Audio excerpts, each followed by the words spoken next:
Hello, everybody, and welcome back to the Accountability Score Improvement Podcast, the only podcast built and continuing because of the two hosts and solely for their enjoyment. If you like it as we go along, that is purely incidental. I am your first host, Will. And I am your second. I guess I'm the second host now. AJ. This is episode 2. So we're still kind of figure out a lot of what this podcast is and what it's going to become. But we're figuring out as we go along, and it'll turn out however it will. And I don't care. I don't care what you think. Yeah, AJ's the one who doesn't care. Me, I'm a horrible people pleaser, and really that's my cross to bear. But as we kind of recap what happened last time, we basically made an introduction into the basically setting of the podcast, talked a lot about Dungeons and Dragons, basically how AJ and I have bonded the most, which has been a lot of fun, honestly. Oh yeah. We got to talk about Ravenloft. Got to talk about Barovia. Talked about the D&D movie and how we'd cast it, which was a lot of fun. I had a lot of fun with that. But we also got to talk about basically a pitch that we've been working on. It's called The Golden Age. And basically, it's a tabletop RPG / world that we've developed, which is basically, I would say it's a world of superheroes that spans basically most of the world history. I would say mainly American history throughout the late 1930s to modern day, with tons of different fun adventures and colorful characters that you can kind of play as or go along with and even create some of your own. Isn't that right, AJ? That is right. So we're kind of doing a little bit of a restructure from the last episode. Last episode we covered, the 3 big topics that we'll just touch on. We're kind of thinking let's just distill it down and let's just talk about maybe less things or one thing more in detail, have a little bit more focus to it. So today we're going to kind of expand upon that golden age, kind of just get into what we've been doing with it. Yeah.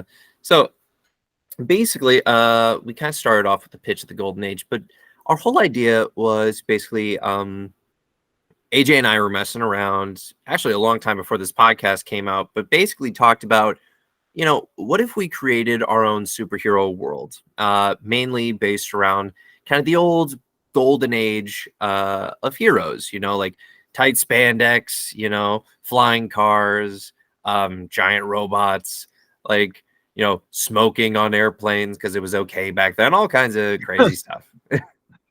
Yeah. We've been talking about this for a while.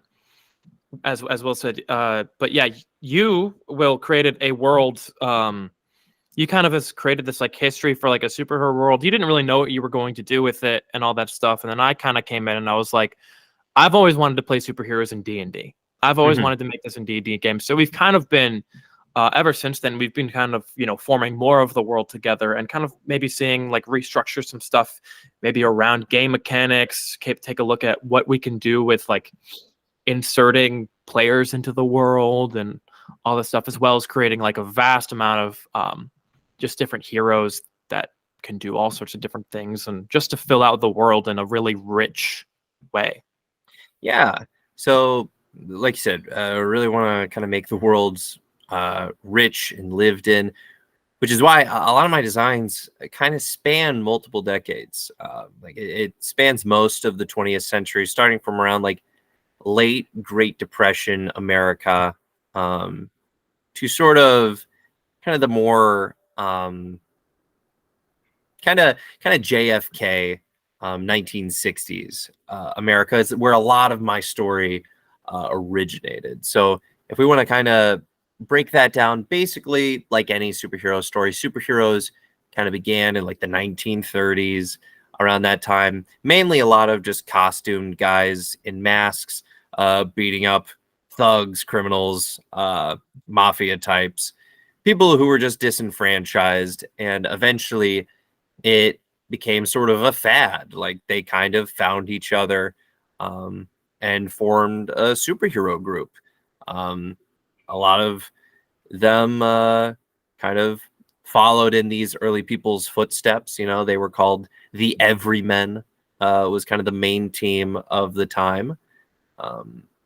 Yeah, I don't have any photos, but you have the Hornet, which was basically like a stone cold brawler from New York, a mechanic. Basically, his brother's killed in a mob shooting. He goes on to basically beat the living crapola out of heroes, or not heroes, villains, bad guys. He's the hero, and he does it all while wearing a mask and like his high school Hornets Letterman jacket, which is how he gets the name, because the media is stupid. It's like, it's the Hornet. It's the Hornet who's doing all this, you know? Yeah, that I mean, it's a really interesting character that he's created. I still can't get the image, the Green Hornet, out of my mind for this, but yeah, he looks a little bit more. He's a little bit more classical. He's got some spandex and some yellow trunks and a kind of yellow mask over his face as he creates a superhero persona. Then you got Stretch, who is literally just an alien who can't speak or make any sounds, and is basically can stretch himself into any shape. He's all rubbery. Yeah, like a Mr. Fantastic, Elastic Man, Plastic Man. Yeah, Plastic Man. But basically, he can just do whatever. He's just pure rubber. And then you have the Flag Bearer, which is basically just kind of the Superman slash Captain America of the world up until that point.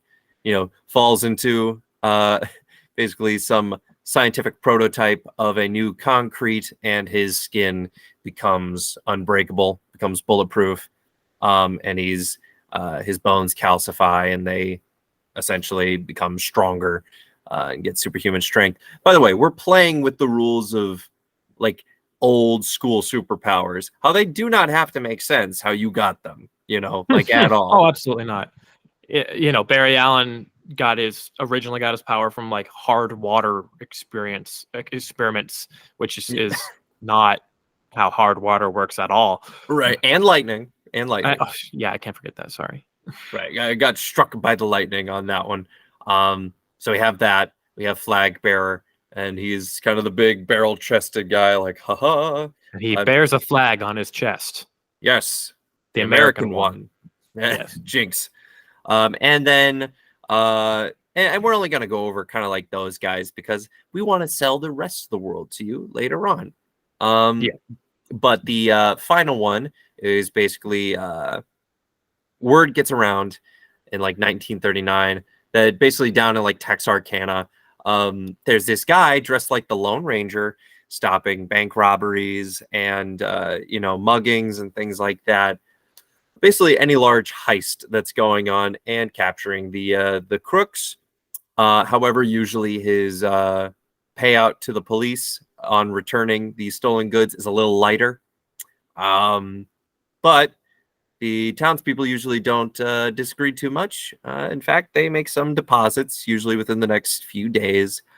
You fill in the blanks. He's a Robin Hood type baby.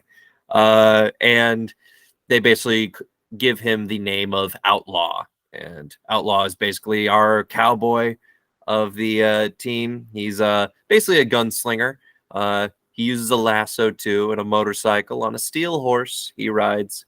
But those are essentially the four main characters of the Everymen, at least before World War II. And as you can kind of tell with the four, these are all Will's creation, by the way. As you can kind of tell with the four, it starts out, these are the first four. It kind of starts out with like lower power or lower like complicated powers and stuff. Like Hornet doesn't have powers. Outlaw doesn't really have powers. Stretch is an alien, so he's, there. And then Flag Bearer just has unbreakable skin. So there's nothing like really flashy about it, but except for, their costumes and all of that. And it kind of starts without that. And then the superhero boom, as Will's put it before, kind of happens inspired by those four. And we kind of get more experiments being done, more powers being created, more superheroes being created and rising up to the top and the surface, and um, kind of get to see all of the explosion of the colorful explosion of all the different people that come out of that. Yeah, so it's basically a butterfly effect that we get to see, and if things fall off the rails. Heroes finally join up in World War II. Then you basically have the Allies versus the Axis in what becomes like the super arms race. Basically, the world after World War II is not defined by nuclear deterrence; it's super deterrence. Like the Nazis create their own versions of super villains. You got giant robots because everybody loves giant robots when Nazis Obviously make them. Well, because they're evil and robots are evil. We all know it. Yeah, we don't like regular robots, just Nazi robots. Yeah. We're gonna clip that. Boy, we're gonna get canceled right on episode 2. Right on episode 2. Second is the best. But yeah, it's a good start there, and that's how we get all the crazy superpowers, and that's our jump off point, and that's when the 50s are kind of this big boom of superheroes. You have superhero teams in New York, Chicago, Detroit. Basically any state with like a metropolitan area is going to have at least 1 to 2 superheroes, just because that's the way that they start spreading out. Canada has a superhero. There's a couple in the UK. Obviously, Russia during the Cold War is going to develop superheroes, and they're going to start experimenting, and there's going to be a super arms race.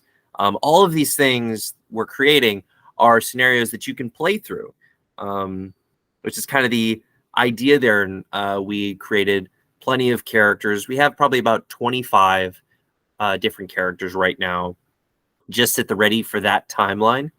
Of course, there's going to be other stuff in the future, but why give all of that away now? Yeah, and as you can kind of tell, we're very much inspired by like DC Comics, Marvel Comics, some of the lesser known ones like Invincible Comics and all those stuff. We're very heavily inspired. We're not trying to pretend that like we're a whole new version of a superhero world, but we are our own spin on it, and we.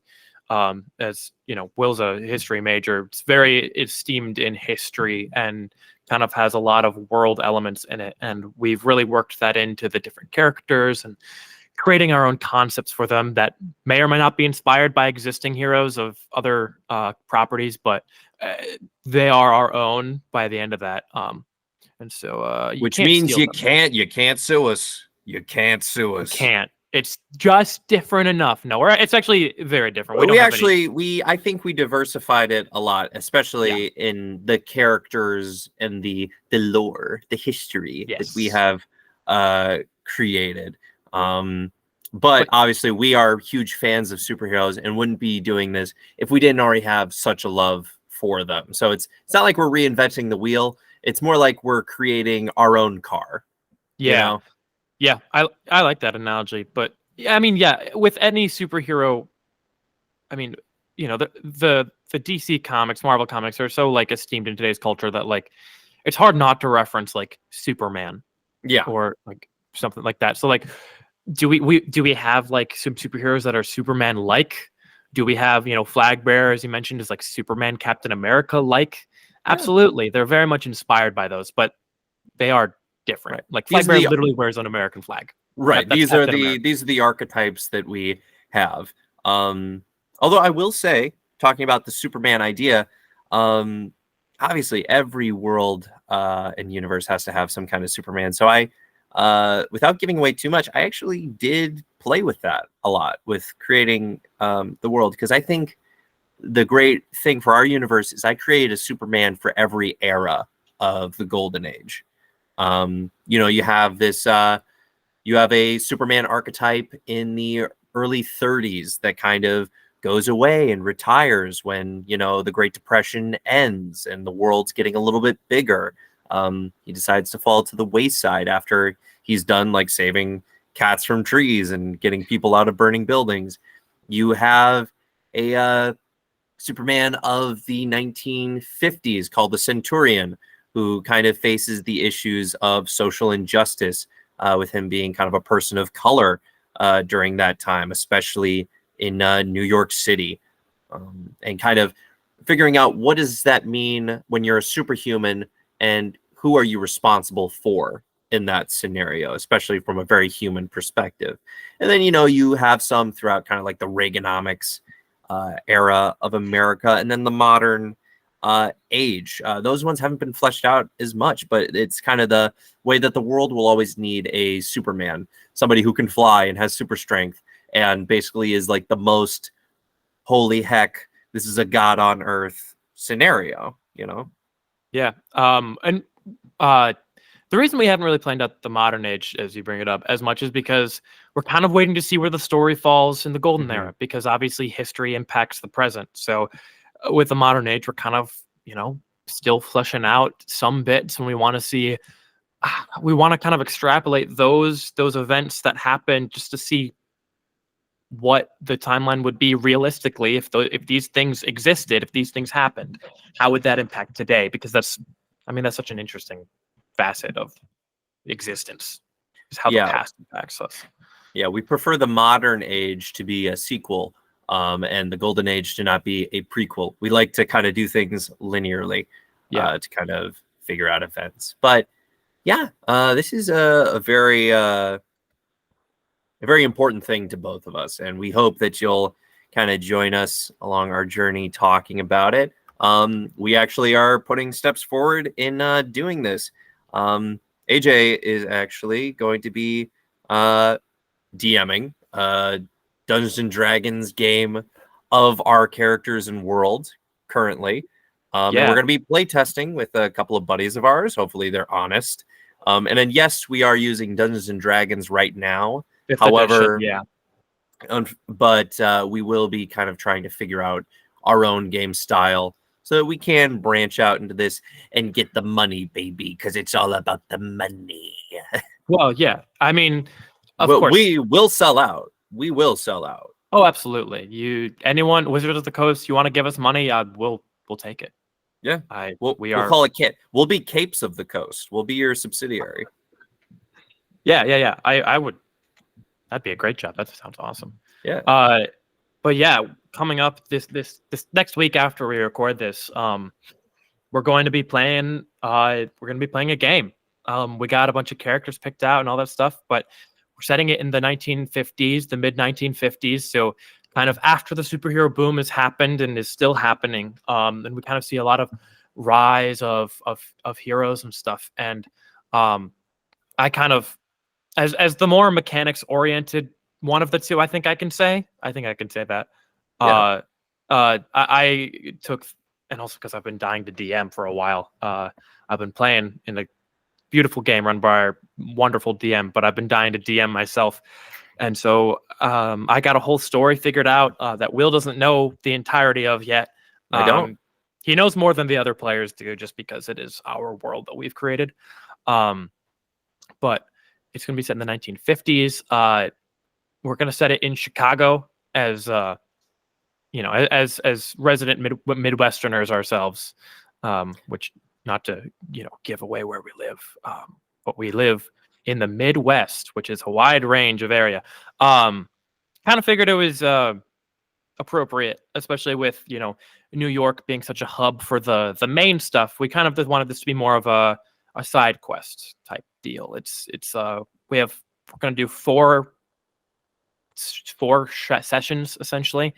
So there's just like a mini arc, just to see what the world feels like when we're in it, when we're playing in it, and seeing how well I can, set you guys up for that and imagine it, stuff. So I'm currently calling this campaign Operation Recharge. Now, AJ, without spoiling, could you possibly give us some reason why you named this? Because even I don't know. I would love some insight. So maybe our viewers could get some insight on Operation Recharge. Great. Well, I'm not going to tell you anything about what recharge means. How dare you? Yeah, I got plans, and you can't know them yet. Okay, all right.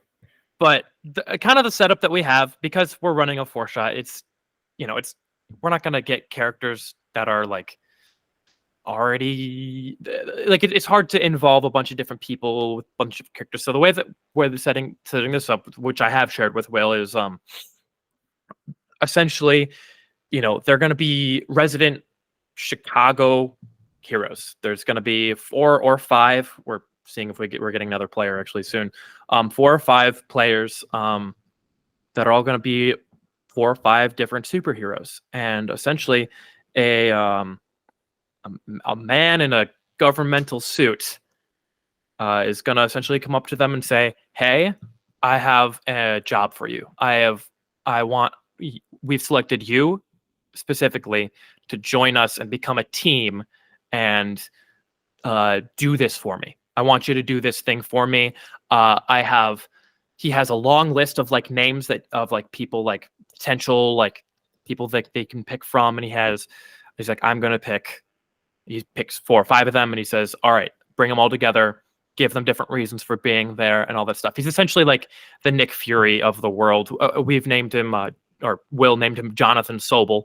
He's this big military guy that's just going to come out and just be like, hey, I've got a job, I got an operation and all that stuff. So the way that we kind of, as we said, we've been creating characters. So when we told our friends, hey, we'd like to do this, we're doing it level 10 5e, and instead of like I offered them the option, like, you can make your own characters if you really want to, but I have also created characters for you. We have characters that we've already thought of backstories for, come up with like class and mechanics, and essentially like, here are your options. You can choose one of these. And so I came up with we came up with 6 options, and I've been making the sheets for all of them to kind of fit it into the mechanics of the world. Yeah, and honestly, if you'd be willing to, I think first we should go into all the characters that we designed specifically, at least for this 4 shot. Yes. And then I'd love for you to show off the actual character profiles, as we call them. But let me see if I can pull this up here. I'd like to present this tab if I can. So I made this look like it was an official like document that Sobel would have. So basically, he has a file on all these people, and you can see it, the CIA at the top, Operation Recharge, potential candidates. So he's essentially, the way I gave this to my players and said, hey, you can pick out of these, and it's essentially in the world, it's essentially Sobel going down the list and being like, all right, which one of these people, these super people, should I involve in this? What would be best for what I need, my needs and all that stuff, and how can I create a cohesive team? He's Nick Furying it, he's putting the Avengers together, but a lower level version of the Avengers. Yeah, and I think we had a lot of fun with this because the creative process along the way was really great, because we were basically pitching ideas back and forth. Often AJ would give me just a premise, and I would any art you see is done by me, and a lot of the details are kind of hashed out between the two of us, with AJ sort of finding the reason they are where they are in the world, while most of us were kind of like, all right, here's his name, here's his occupation, here's his personality. And that stuff, though, happened inside the actual gameplay itself. Yeah. So, as Will said, all the art is done by him. I'm not nearly as good of an artist, and I essentially was like, hey, we've talked about this guy. Can you draw it for me? And he did, and I am paying him for that. But yes, cheddar. Yes, he is getting monetary value from it, but as you can tell, it's quality work, at least for our purposes. At least for this. Yeah, it was really cool to talk to our players and say, hey, here's a sheet, you get to see pictures of what it, because a lot of times when you're creating characters, you're just like, all right, this class, this subclass, gonna do this with him, all that stuff, and you kind of maybe have an idea in mind, but having actual like an artist design something, before like choosing it, they can kind of focus on that and say, oh, that guy looks dope, that guy looks awesome. So do I want to just go down the list then? Yeah, I think we should just go down the list, honestly. And one of our first candidates, we should kind of explain kind of what we thought of them in the world and probably uh, what we were thinking when we were creating them, kind of like what the inside baseball of it all Sure. was. So, for our first candidate that Sobel has on file is the Anchor. Current alias unknown. His current location is down by the Chicago Harbor. Um, we listed him as a barbarian with the subclass of Storm Herald. Some of his abilities include super strength, a magical harpoon, a resistance to electricity, enhanced endurance, enhanced durability, swimming expertise, and the ability to breathe underwater. Now, AJ, you were the one who kind of came up first with the idea of sort of a fisherman Yeah. superhero. So lead us through that. So yeah, and just so everyone knows, the approved stamp means that one of our players is selected to play them. So Mhm. that's why it's there. I know it's kind of makes everything harder to read, but I don't know. I figured it was cool to add. So essentially, I was like, you know what? We kind of need an Aquaman type. We Right. need something You need a that's sea connected to the guy. water. I don't necessarily want to go to Atlantis or anything, at least not yet in the world. Uh, like, Aquaman or Namor or something like that. But I was like, all right, we need like some sort of water-based hero. I stumbled across the Storm Herald Barbarian, and like the sea storm option there, and I was like, this could make a pretty cool character. And so I imagined him as a fisherman, just like a really big buff fisherman. He got his powers at sea. Um, he was a normal dude, and then something happened that gave him his powers. So I also like to.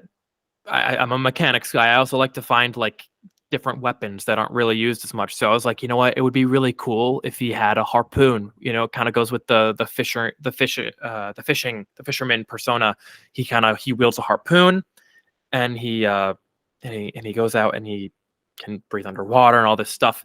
And so the kind of the backstory that we've come up for him is he was out at sea, being a fisherman. That's what he was, being a sailor or whatever. And then like while fishing, like he like was using his harpoon and something like he like something like lightning struck, or he like stabbed the wrong fish or something that somehow like infused him with just an attunement with the sea. He gave them these water powers, these little bit of like lightning powers with like the lightning strike and all that stuff. A little bit of that kind of stuff, and kind of just invigorated him. So that gave him like super strength and stuff. But in talking about his personality, he's kind of a guy where, as you can see in the picture, he will save people when he has to. Like he can save people when this, but he's more of the kind of guy that is less in the superhero game. He has these powers, but he doesn't really want to be noticed. He's like, No. I want to be by myself. I didn't want these powers. They just kind of happened. He steps in when he's needed, but he doesn't do that often. So he doesn't even have a costume, really. He just goes shirtless with pants, kind of like the Yeah. Hulk. Yeah, I think that's definitely a great way to describe it. He will help people, but he in no way, shape, or form wants to put on a costume and do this all the time. He really kind of just wants to be left alone. And he's a sailor, he's a fisherman, he's meant for the high seas. So there's a reason that he's hiding out. Like we start out, he's in Chicago. He's in a landlocked part of the U.S. There's no ocean. There's Lake Michigan, but that's even a thing. It's like you're far away from the coast there, sailor. It's definitely kind of leaves questions of like, why did he come here? Why is he here specifically? Is he hiding from something? Is he staying inland? These are kind of questions that we want to ask and then sort of answer later on as the story progresses itself, Yeah, and there's a reason that like he stayed away from the ocean, but he's still near the water. He's still near the Lake Michigan. He's not, he didn't go to Wyoming. He still went to a place with a lake, so like he can't get away from it entirely. Right. And this guy, he has the approved him. He's going to be played by our friend Nick. We selected him to play, so we'll see what he does with it, and kind of we'll give him the rundown, basically, like we just gave you. But we'll see what he does with the character, and that might change who he is entirely.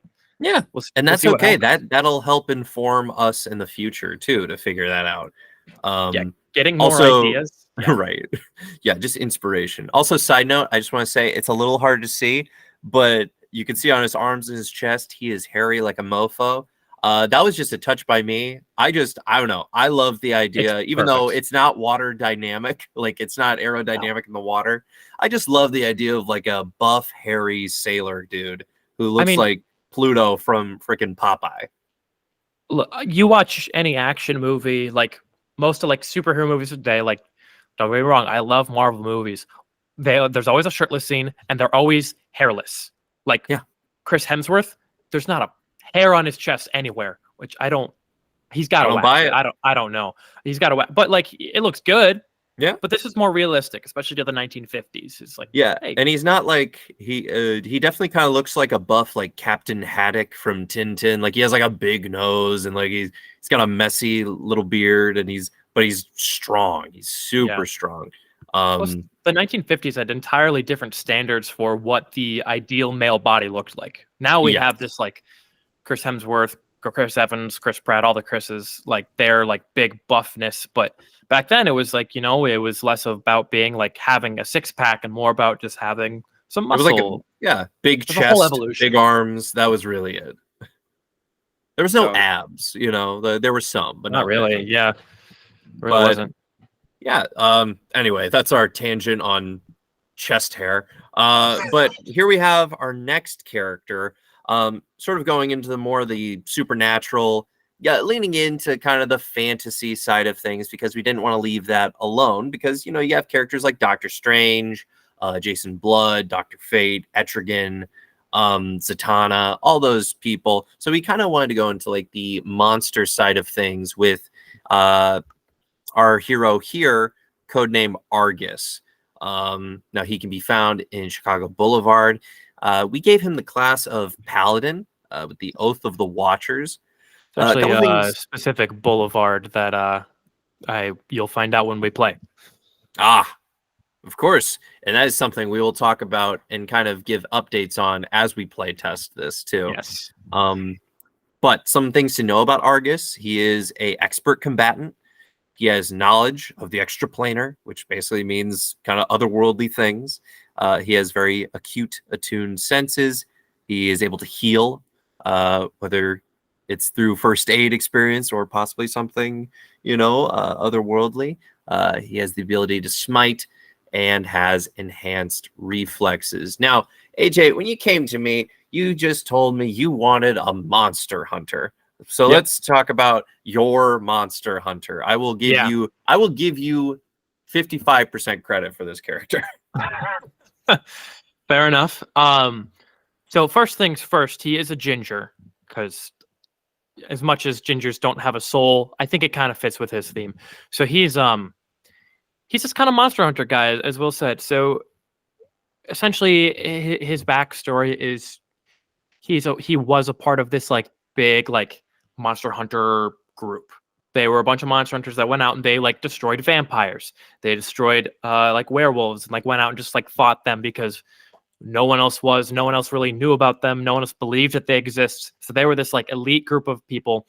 And he was just one of those guys. As you can see, he is a paladin. So he has some of those like paladin based powers that are really good for, ridding evil out of the world and stuff. So he has like some magical capabilities that go along with this that he's learned in order to fight these. But yeah, he was a part of this big group. And essentially he's also British. Yes. That's something that you gotta have a Brit. Yeah, because too many Americans. I mean, all of the ones that we have on this list are white men, but that's because all of our players are white men, and so we didn't feel comfortable weird if giving them non-white men to play. Yeah. But so he's British, so he can be a little bit different. Maybe we'll see if our friend Brian can tackle that accent. He'll do it funny. Yes, he's improv genius, so he'll be fine. So yeah, he's part of this Monster Hunter. He came back from somewhere. I think what we pitched is he fought in like he went and became a soldier in like World War II, and like just to fight the Axis powers, and Mhm. kind of like abandoned his post of fighting monsters all the time, while the rest of them kind of stayed back to fight monsters. He went to go fight in the war because he thought that that was more relevant at the time. They made the vampires almost extinct, made like werewolves almost extinct, all those like creatures. They like had hunted them down so far. He kind of was like, all right, this takes priority. I'm gonna go off to war and leave you guys. And so when he came back, they were all dead. Mm-hmm. They were all dead. And so he is the last one from the group. And so being the last one, he's the only one, or one of the only ones that possesses the knowledge and the skill set to take care of these mystical foes, to take care of these extraplanar beings and stuff.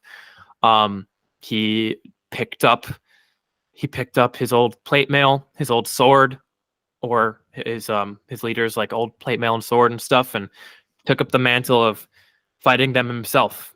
He's not trying to like reform his organization, but he's trying to hold off them as long as they can. And in the absence of all of his friends, we kind of start seeing a little bit more magic leak into the world and stuff. Yeah. In that way. And just another note, this guy isn't necessarily a spring chicken. Like he was probably like 30 when World War II came around, so he's about 40 now in like the 1950s. I think around 42. Think like if Liam Neeson had to fight monsters from Supernatural. That's basically what this is. He has a very particular set of skills, but also his back hurts.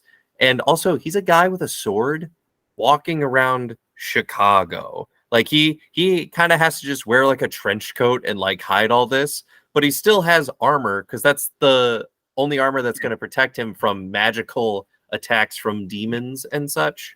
He just happens to be in Chicago at the time of our right. game. He's a world traveler. But he happens to be at Chicago to face something. It's the Great Bear, the Great Bear of Chicago.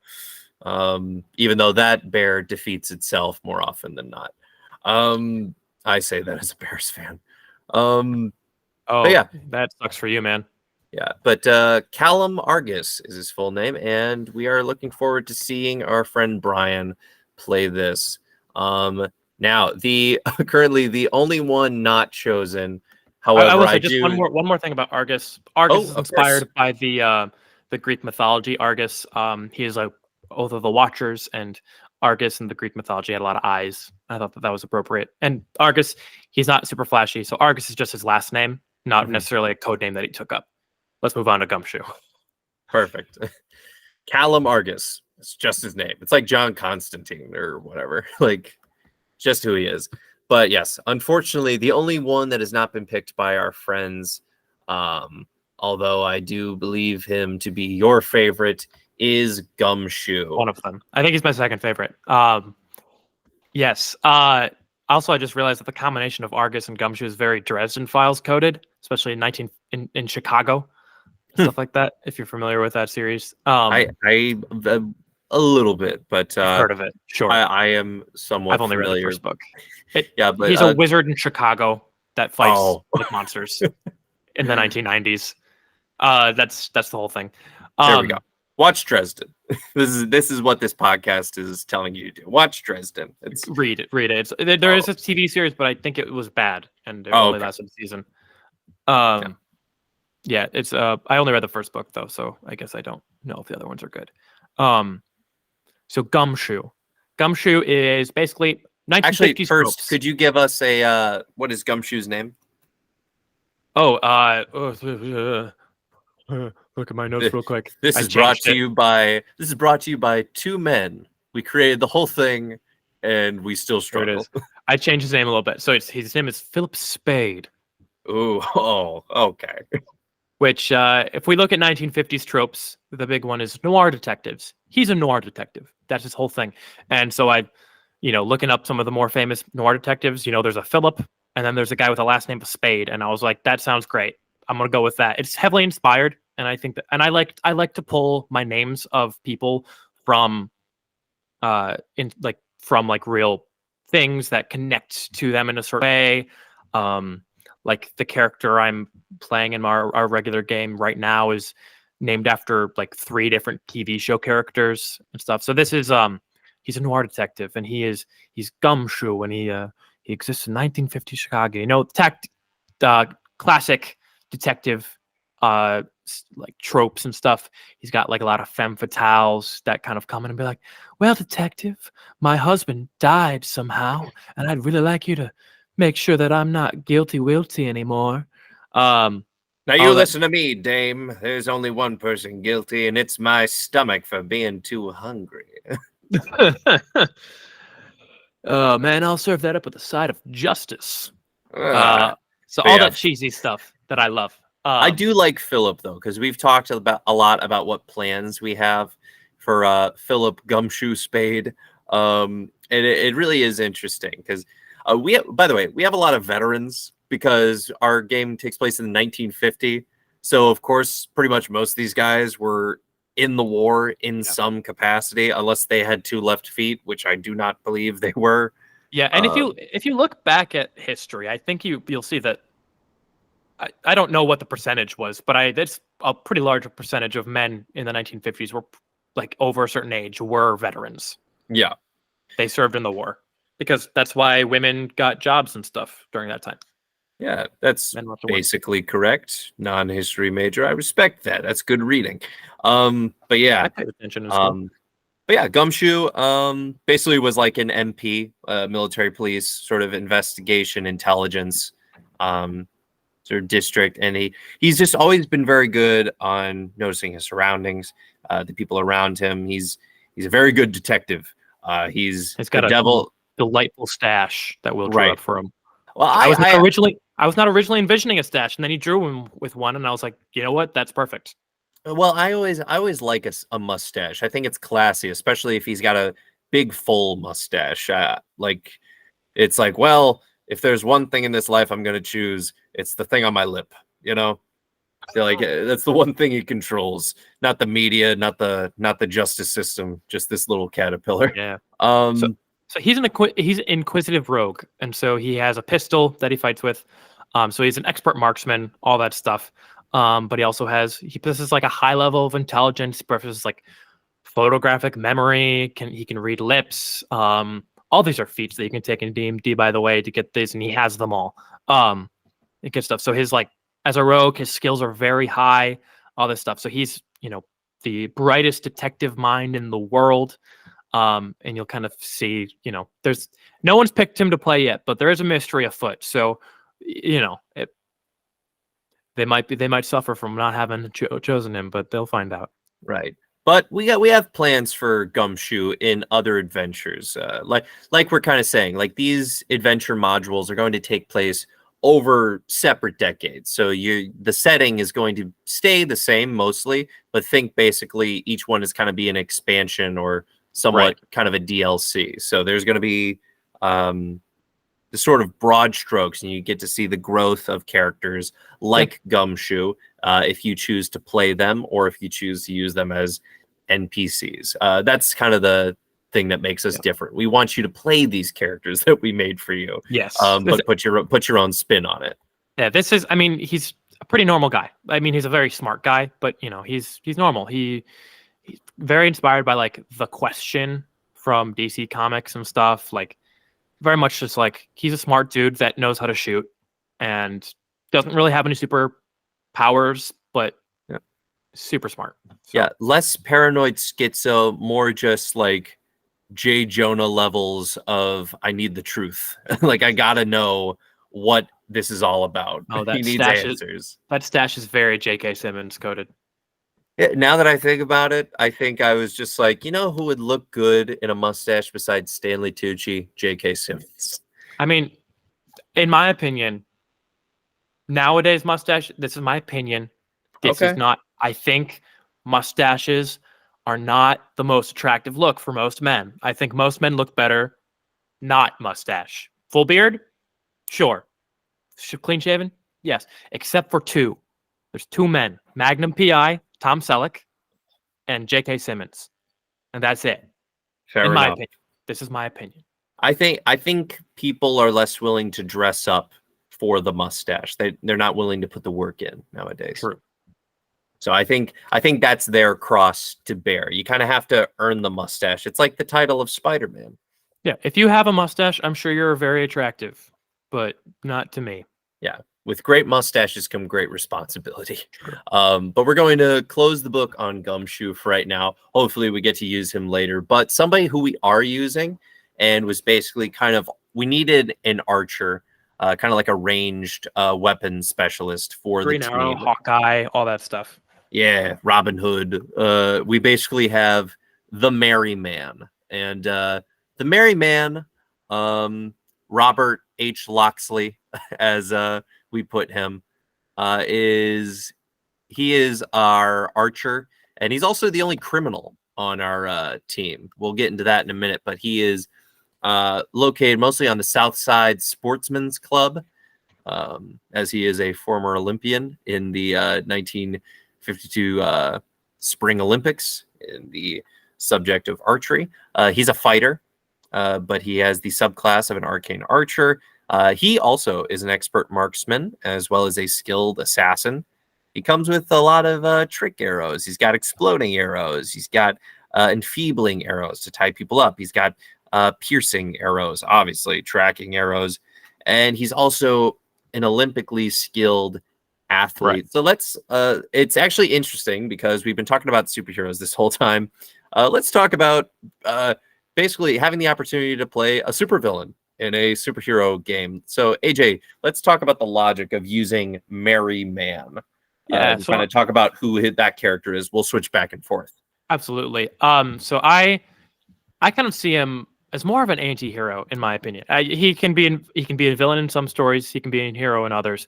So essentially, again, this is another just man with skills as opposed to man with powers. This is a man with skills, and he is so skilled.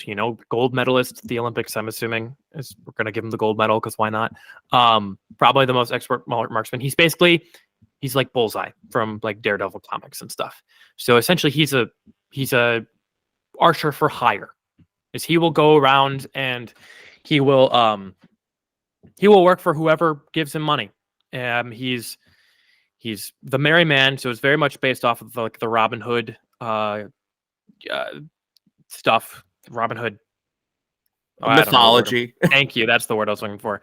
The Robin Hood mythology is inspired by that. Started loving archery and all that stuff, and he steals from the rich and gives to himself, or gives to. We'll get to that in a little bit. But yeah, so he's for hire, and so in this case, he operates mostly in Chicago, and in this case, our Nick Fury Sobel is essentially going to hire him to work for this. We kind of are under the assumption that he's worked for them before, and the reason that he's not in prison is because he does jobs for the government sometimes. And so not only do the bad guys hire him, but so do the quote unquote good guys. So it's kind of like, he kind of just goes where the money is and doesn't really have any allegiances either way, and does whatever he has to survive and doesn't really care who gets in the way of that. Yeah, definitely. And they're basically like, listen, you can kill a politician at one point, we can find another, but he doesn't necessarily go on killing sprees. He's not a psycho. No. He's also not one to go rob a bank. He is actually very low profile, but due to the boom of costumed adventurers, he kind of figured that was where the money was, especially being trained in archery at such a high level. Very few people would choose to use that. So you can imagine how cocky he is, because people would have to know that it's the Merry Man. Even with his Robin Hood motif, people know it's like, that guy kills people, right? Yep. Yeah. He has his face fully covered except for his gorgeous locks. And his name is Loxley. So Loxley, he's got those luscious Loxleys. But yeah, this character I like a lot because I think having a smug character is always fun. Like a smug sort of assassin. And this is one that came from your brain originally too. So yeah, because I believed that you need an archer and you need like a ranged weapon specialist in a game as well as in a superhero world. Originally, I thought of him as a hero, but then I thought it would be so much more interesting if we looked at it from not a perfect good guy perspective. Like this guy is very selfish. You know, he's a very selfish individual. Failed marriage, paying support for his little baby girl Joan. We named her. So it's Robin Hood and Little Joan. This is just a fun detail. But for the most part, besides payments, he's kind of just a deadbeat dad. He is a thrill seeker, which I think is kind of something. Like he's in it for the adventure and the money, which kind of shows it's like, well, not everybody who's in this life has the best intentions. Right. The villains obviously want to get rich, but this guy is an adrenaline junkie. Like he already won and showed he was the best in archery. Now what is he going to do next? Which I think is just fun. He's rich basically, and now he's also has nothing holding him back because the cops aren't going to do anything. No one's going to stop him. So him working with superheroes and like costumed adventurers is going to be an interesting thing to try and play with, especially depending on who knows of his work, which will be interesting when we get into the next character, unless you want to say anything else. Yeah, I mean, I just want to say this is another one. Our friend Jack is going to play this guy. We actually talked about Jack in our last episode, so it'll be interesting to see what he does with it. Yeah, because Jack's current character is kind of a stick in the mud, kind of a wet blanket like cop. So to kind of see the other side of that, I think is going to be really interesting, especially when like this guy is going to be the most likely to break the rules to get the job done. Going to be very likely that he will kill people, and it's going to be interesting to see how everyone reacts off that. Unless we're just fighting robots. Personally, I don't know what's going to happen. But yeah, you mischievous little you goon. Ooh, I got plans. I think you in particular are gonna like them. Oh, I'm sure I will. I wrote the damn thing. Okay, let's move on to Red Howler, which is another one from your imagination. That this is pretty much all I did for this character was give him a class.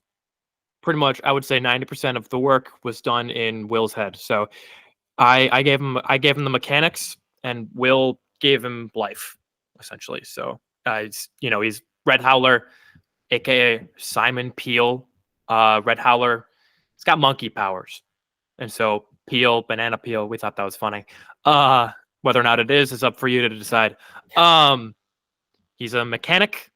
Monkey power. So obviously he's a monk. He's really agile. He's a way of the drunken master. So he can kind of like has a lot of mobility options and stuff. So you see his super agility, reflexes, climbing.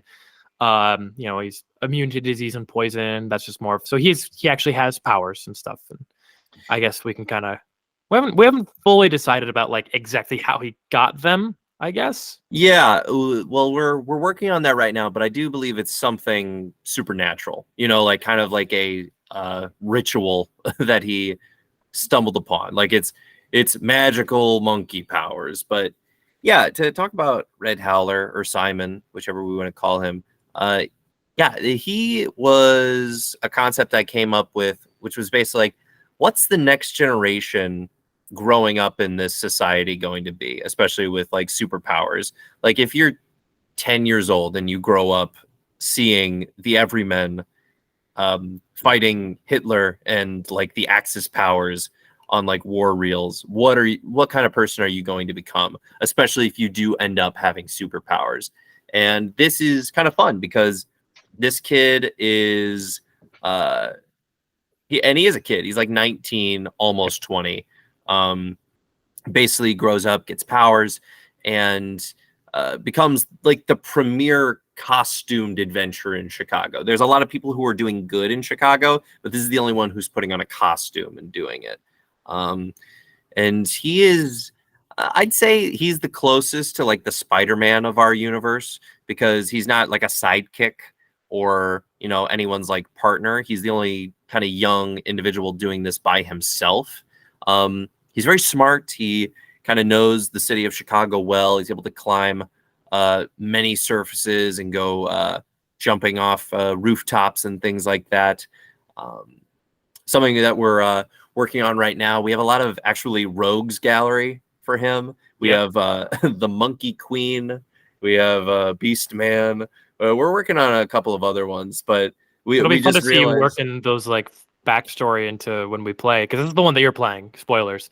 Yeah, I am playing this one because I think we needed a character that was also going to help with the other players who possibly didn't know as much. Be like, wait a second, you're that guy from the Everyman. Or wait a second, I remember seeing this in the newspaper. There was a guy who could create tornadoes with his hands. Like, we needed at least a player accessible to some of the knowledge to help fill in the gaps for the other individuals. Right. Because they haven't been privy to our conversations. No. Really. And Red Howler is definitely kind of like a fanboy of the superheroes. Not in like a weird way, but they were his heroes growing up. And so he idolizes sort of the traits of what a hero is supposed to be. Besides that, he really kind of has his life together. He has a girlfriend who he's currently trying to woo. He has a mechanic shop that he works at. It's called Lou's. Lou's a very nice guy, very easygoing. And the thing about a mechanic, very Italian, get that Chicago Italian blood in there.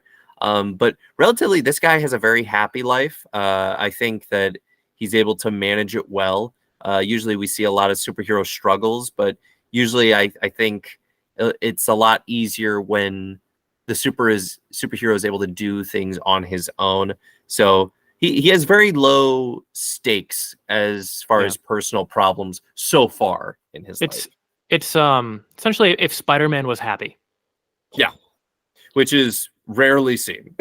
Yeah, I'm excited to see you kind of get into this character because you know this better than anyone, and it'll be fun to see kind of what you do with it, and be like, oh, when I was fighting the Monkey Queen last week, she put up a big old fight and I got hit in the head, or I don't know, whatever the heck you come up with.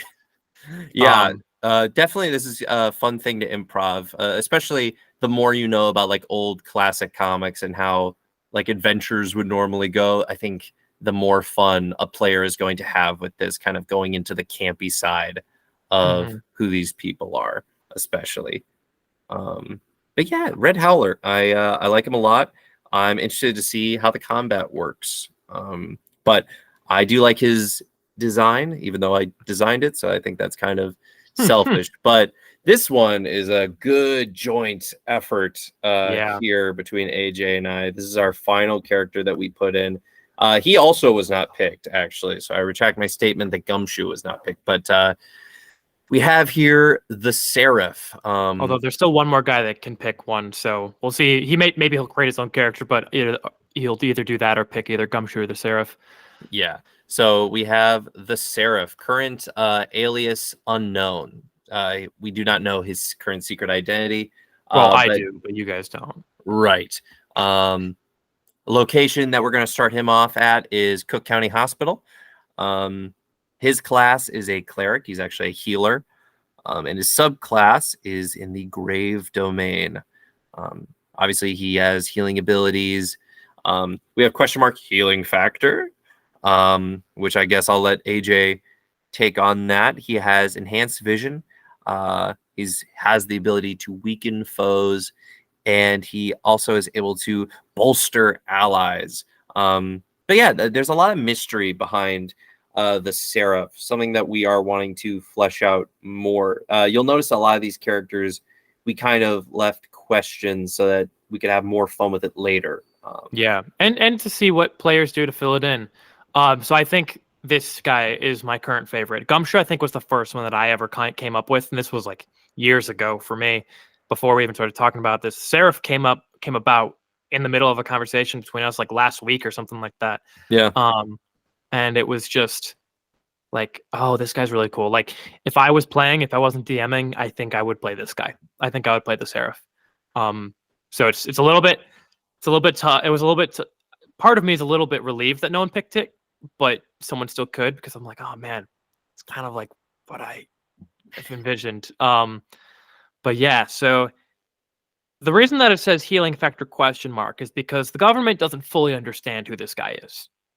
The they have files on everyone, and you'll see kind of we'll take a look at one of the files in a little bit, but they have files on everyone, and this guy, they're not entirely sure what is up with him. They know he has healing abilities because he works in the hospital, and so the concept is basically where we got to this is he is a doctor during the day. He is a regular medical doctor. He takes care of people the best he can and all this stuff. And at night, or when no one is watching, because hospitals run 24/7, he essentially puts on a cloak and goes in and he works, and he anonymously heals patients with his magical powers. We needed more magical powers and stuff, another healer. But essentially, like, if he has a let's say there's a guy that he is, really, he has a disease or something. He has some sort of disease that has been racking him, and normal medical procedures of the 1950s can't really do anything for him. So him as a doctor, he'll do everything he can for them normally, and then if he finds someone that could use his help, he anonymously puts on this cloak. He goes in the room, usually while they're unconscious and or asleep, and he heals them and he fixes them up. And so the reason that he's called the Seraph is because the few people that have seen him just kind of see him as this angelic figure. Some people, someone that wakes up while he's healing them, just sees this cloak and this light coming from his hands, and they say that's an angel. That's got to be an angel. And so he kind of, the mythos of him kind of spread, and he became the Seraph, like that. So diving into his backstory a little bit. Yeah, we talked about this. So there's a lot of mystery behind him so far, but we kind of talked about this. Do we want to talk about the death thing? We can. So I got inspired from the TV show Forever, which is it only ran for one season, but it was pretty good. Kind of sad that it didn't get approved for season 2, but features Mr. Fantastic in the lead role. But essentially, it's this dude in Forever that he can't die. Every time he dies, he just comes back to life in another place. And so we were like, all right, what if he's like a little bit older of a being? Like, Argus is a little bit older of a person, but what if this is more of like a mystical figure that is just kind of more ageless? But we didn't want to make him like ancient. Right. We didn't want to make him like, he's not over 100 years old. No, but he looks younger than he should be. Right. Like, I think we decided the first time he died was in World War I. World War I, yeah. As a medic. He was a combat medic in World War I. And he was killed in action. And then all of a sudden he wakes up. The battle's over, doesn't see anyone. He's alive and his hands are glowing. He doesn't know what happened. He's a cleric, and clerics typically in the mythos of D&D, which we can always reflavor whatever we want, but in the mythos of D&D, clerics worship a god. They have some sort of divine deity that they worship. And so he doesn't necessarily know where these powers come from, who this is, but in World War I, he came alive, and now he has the ability to heal people better than he ever could with his regular medical supplies. And every time he dies, he just comes back, and he doesn't really know why or anything like that. And he just knows that, like, he can do good, and he just is trying to do good in the world, but doesn't want to draw attention to himself too much. So he wears a cloak to hide his identity. He's very unassuming of a person. Is good at like talking to people and getting in. He has had a lot of different names, as people kind of notice that he doesn't age, and so he has to move along to somewhere else. So nowadays, in the 1950s, he's in Chicago. Yeah, he's definitely, we kind of established he's a bit of a world traveler. And kind of the reason he even predates, the Everyman, like the actual superhero boom. So we kind of talked about he wouldn't necessarily join that because it's a little too flashy, it's a little too gaudy. And they kill people, and he is staunchly against murder. Right, he doesn't want to go into another war. But him and Merryman would not get along. No, definitely not. Merryman would be this guy's arch nemesis. But one of the main things that we kind of established, this he's more of a humanitarian. He's traveling around the world to disaster areas, to possibly even Hiroshima and Nagasaki after the bombings, to try and like heal people who are dealing with the radiation poisoning and the fallout, just trying to help. And sometimes we established his healing doesn't always work perfectly. He's a miracle worker, but his miracles can only go so far. Right. Like he can bring back people from the dead, just like, he's a level 10 cleric in D&D. He can bring back people from the dead, but if there's something that healed them harder than he can heal, he can't do that. Or he can't really heal cancer at all either, or anything like that. He has limitations, but I think we were kind of thinking, like, what if there was a person with powers that didn't necessarily become a hero, at least not right away? Like, he's still saving people, but he's not fighting the good fight. He's not doing all this stuff. Like, if people had powers in the real world, if people had like healing powers in the real world, like today, they would not go out and start fighting, in the wars that are currently going on. They would be maybe among the relief effort, stuff like that, and trying to do that, but they wouldn't be on the front lines at all by any means. So he's kind of the idea of what happens if just a man gets the power to heal and to do some other things too. No, don't get us wrong. He can like mess somebody up very easily. So he is dangerous, but that's not anything that he toys with on the average. He's definitely he has powers over life and death. So. Yes. But he likes to focus on the life, but don't push him. He will kill in the right circumstances. Like, he's not so against it but killing for killing's sake is really right. Like. The mantra we kind of went, because we wanted a lot of heroes to kind of push towards this ideal, especially as the story of the world went on, is that we're here to save lives, not take them. Because I think our idea is that, a lot of these veterans, they realize that, they're not going on killing sprees, but they realize, killing is okay in certain circumstance, which is completely understandable if you're in a war and you realize, okay, so there's bad people out there, make sure they can't do bad again. That's a perfectly justifiable philosophy, but it is a philosophy that we have one of. There's other ideas out there, and Seraph is kind of the opposite, where he's like, I'm here to prevent the ending of lives. Even bad people, I don't kill. That's not my place. Yeah, like if someone was a real threat, I think he would do it. Like, he's not Batman, where like Batman wouldn't kill the Joker. I think Seraph would kill the Joker.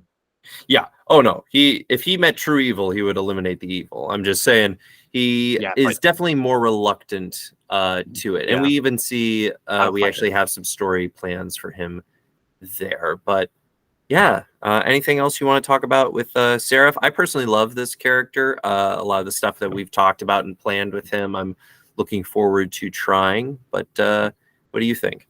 He's very interesting, and a little bit of the scary part about playing with these characters soon is that, like, if my players fuck up, one of these characters could die.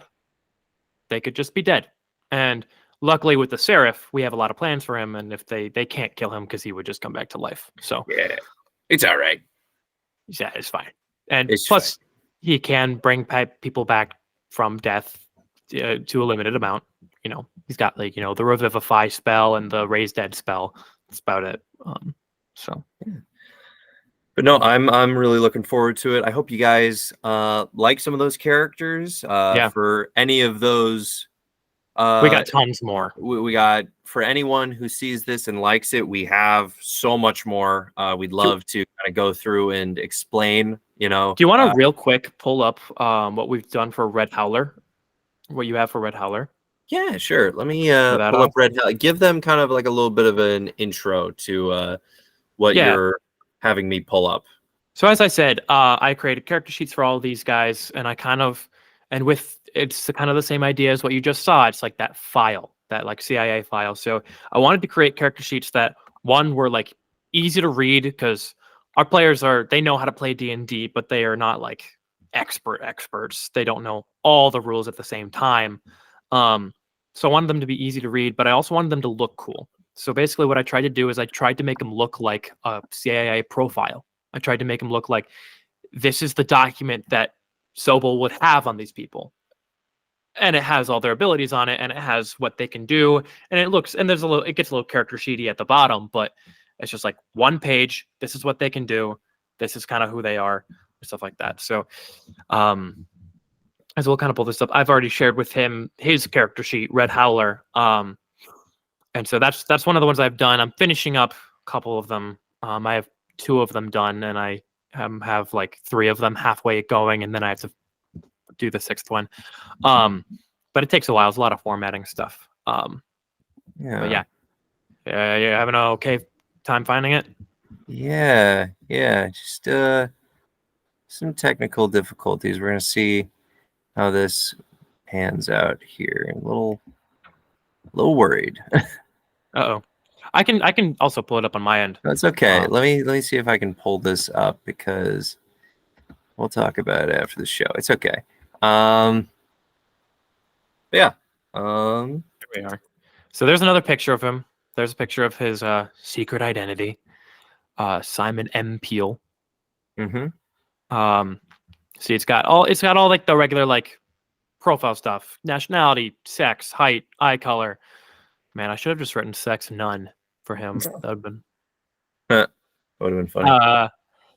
But yeah, armor, and then at the bottom you kind of start to see, oh, there's a class and a background and armor and weapons and tools. Those are his proficiencies. The notes are just some of the abilities that he has that aren't necessarily fit into the rest of the way that I've structured the sheet. So you kind of see, oh, ability scores on the side. You got saving throws up here. You got passive scores, and then you got on the right side, you have initiative, AC, all that stuff that goes up there. You have actions, that what he can do. So he has the attack action, he has stillness of mind, and obviously all the other D&D actions he can do. He's got bonus actions and reactions, and all that stuff is detailed on there, just on one sheet, easy to read. So he has key points in the middle there.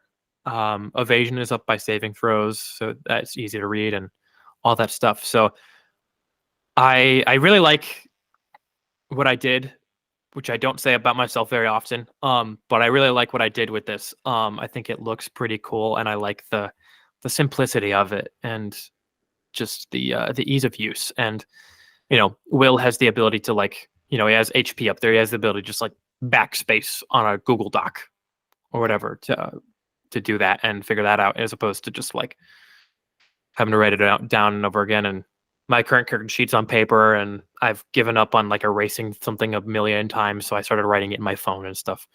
But this is an easy way to do that. I would have used like something like D&D Beyond, but D&D Beyond you have to pay for if you want anything not boring. In a lot of ways, a lot of the subclasses are locked behind a paywall. Yeah, and we will be sharing our game for free. No, we didn't say that. Well, we'll talk about it. Well, here's the thing. Turn into Jimmy Stewart. Where's the money? Here's the thing. I'm poor. Yeah. We have monetization is so far away. Oh my gosh, we got 3 views on our last video. And I think they were all me, and that's fine. But no, AJ, this isn't for you. Yeah, it's fine. AJ, I'm gonna pat you on the back here, and you want to know why? Okay, why? You got gumption. You got good gumption here. I mean, let's look at just all of this cool stuff. Like, genuinely, who would have thought to like completely change the character profile as a CIA dossier? Frankly, I think it's cool. Plus, it kind of shows that we're not necessarily in a fantasy setting, like Right. we are focused inside a world that's very similar to ours. We have a lot of stats. Again, we're using 5e right now, but we're going into stats that are sort of easier to understand. Plus, talk to me, because you kind of went into the idea of superheroes. I can't remember if you mentioned this already, but you said you kind of boosted certain stats for the heroes as a way to kind of bring the fantastic to life. Oh yeah, Am I right? that's a great idea. So, the stats, I did start with an adjusted standard array. A little bit boosted one. It's the one that the dungeon dudes came up with. So it's instead of 15, 14, 13, 12, 10, and 8, I gave a 17, 15, 13, 12, 10, and 8. So I basically gave a couple extra points to be a little bit more epic. Gives you a little bit more flexibility with different stats, getting the stats that you want, in my opinion. I've always wanted more than just the standard array. Has always felt just like little underpowered to me, a little frustrating at times, and I wanted the ability to take more feats and do that stuff. But essentially, with the way that it works, as in normal D&D, a 10 across the board is what a commoner has. That's like a normal person has a 10 in all the stats: Constitution, Dexterity, Strength, Intelligence, Wisdom, Charisma. They have a 10, which is +0. They have a normal person has +0. So it's the same thing for this, but in this world, if you have anything above a 10, that makes you like superhuman in that way. Whether or not it's like from a power or from just expert skills, you are superpowered. So like a 20 in strength in D&D, you can probably do a lot with that. You can probably like pull things, bust open doors and stuff. With a 20 in strength in superhero D&D, you can like lift a car over your head with ease. With a 20 in strength, you can like knock down buildings. With a 20 in dexterity, like our friend Red Howler has here, he is super agile. He's not just like, oh yeah, that's an agile guy. No, that's a 20 is like peak dexterity. And a 20 in intelligence is the same way. Like you are so smart. A 12 in intelligence is above average for a human. Like a 12 in intelligence is probably like a lot of our scientists of today. Like Neil deGrasse Tyson, probably, that nerd, and however you feel about him as a person, he's probably only got like a 13, 14 in intelligence. Like, but he's one of the smartest people that we have. So that means that someone with a 20 in intelligence is even smarter than that. And so it kind of is just dramatizing all the stats. And it does go in a little bit in the opposite direction. If they have below a 10, it's a little bit more dramatic. All of the characters that I've created have an 8 in something. So like Simon has an 8 in intelligence. He's not the smartest dude figuring stuff out. He's really wise, but he doesn't know a lot about the world. He's only 19. He's a 19-year-old kid. If you are younger than 19, you probably think that you know everything. But if you're over 19, like we are, 19-year-olds are stupid. Mm-hmm. Most of them are. Yeah. So he doesn't necessarily have the ability to understand things as well as the people. He's not like, he's not an idiot. Yeah, but he just knows how to do what he knows how to do. He's not gonna he doesn't know how to defuse a bomb. Like, no, he was not good at school. No, he's gonna throw something. Yeah, he's mechanically minded, so he probably could like figure out how something works if he like took it apart and put it back together. But he's mostly let's say, for example, if there's a bomb, he's just gonna throw that in the lake in Lake Michigan. Yeah. He's gonna toss that as far as he can. Right. And in D&D, a lot of intelligence skills are essentially memory. Essentially, intelligence is a lot of memory. If you look at it, like, it's Arcana is how much you know about magic. History is how much you know about history. All that, like, go down the list of all the intelligence skills. So essentially, like, it's memory and reasoning is what intelligence boils down to. So his reasoning might not be the best, but he's really has a really high wisdom. So he's really in tune with the world around him. But, deciphering clues and all that stuff might not be the best. Like, that's probably why he has such a large rogues gallery, because he doesn't know how to figure out how to find these people or how to, like, bring them to jail. He can fight them and he can beat them, and he's really good at that. But he's no idea how he got his powers, probably. He probably doesn't really understand that fully. Doesn't know who the Monkey Queen is, really. He knows that she's a figure.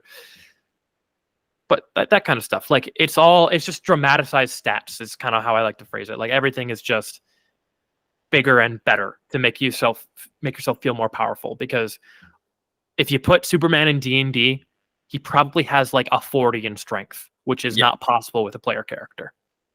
Yeah, no, he would probably be on the level of like, what would you say, like a Planetar? Sure. Yeah, he's a god. Yeah, Superman's like a god.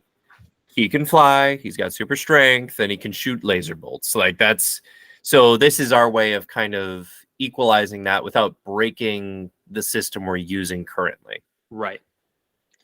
So yeah. And again, art by Will. That's his happy-go-lucky Simon Peel. It's actually his student ID photo that the government found and attached to his profile. So he does go to college, but right.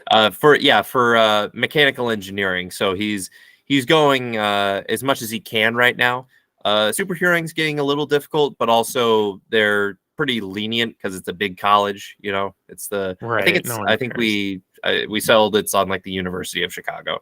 So it's big, and if you miss class, no one's gonna say anything as long as you get the assignments done, and he does. Yeah. Let's just make sure that University of Chicago exists in the 1950s, because that's what I had to do with the hospital that I found for the Seraph. I was like, I looked up biggest hospital in Chicago, and I found whatever it was. I looked it up, and it was like, yeah, that one's not that one wasn't open until the 70s, so it didn't exist in our timeline. So I was like, right, hey, I have to find the biggest hospital in the 1950s. Yeah, we have done research so far. If not, we can easily change it, but he does go to insert Chicago College. Yes. We have that going so far, but we have a lot of info on how they got photos of these people. Some are without their knowledge. All of them are without their knowledge, but some were definitely taken from a distance. Yes. And Shoes is like zoomed in into his window. You did some really cool stuff with like artistically, like just with the way that you have these shots set up. It's very much I can tell that you like thought of like the camera angles and stuff in the setup, and it's very cool.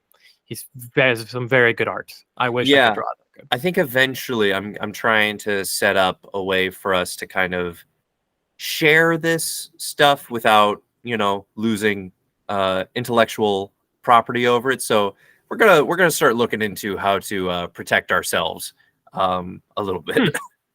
Yes, this is owned by us. You cannot take it. You feel free to like play with it in your own games, I guess. Once you kind of figure out what we're doing a little bit more, right? But we do own it. We are don't sell it. Yeah, because we have proof that it belonged to us before you. So we have this video. Yep, we have this video, bud. And text chains and all that stuff. Yeah. So for all the photos are black and white too. So. Right. 1950s. All the images are in black and white due to the time period. But yeah, this is our